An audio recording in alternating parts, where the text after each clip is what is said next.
బిడ్డ నరేంద్ర మోదీ గారు ఈరోజు రైతు సమ్మాన నిధి మరియు రైతులకు సంబంధించిన యూరియాలో 80% నుంచి 90% సబ్సిడీ తగ్గించి రైతులకు మేలు చేస్తున్నారు.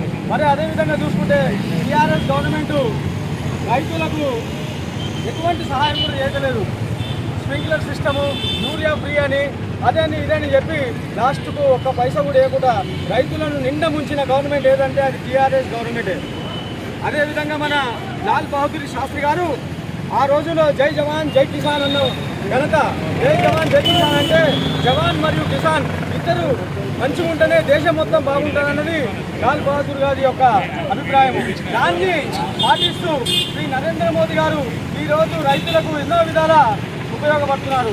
రైతు సమాన నిధి కింద 16,000 కోట్లు, మరి అదే యూరియా కింద 80% సబ్సిడీ. ఇవే కాకుండా 60 సంవత్సరాలు నిండిన వారికి పెన్షన్ కూడా ఇస్తున్నారు రైతులకు. ఇది ప్రప్రథమం భారతదేశంలో 70 సంవత్సరాలుగా ఏ గవర్నమెంట్ కూడా చేయలేదు. ఈ ఘనత శ్రీ నరేంద్ర మోదీ గారికే దక్కుతుంది.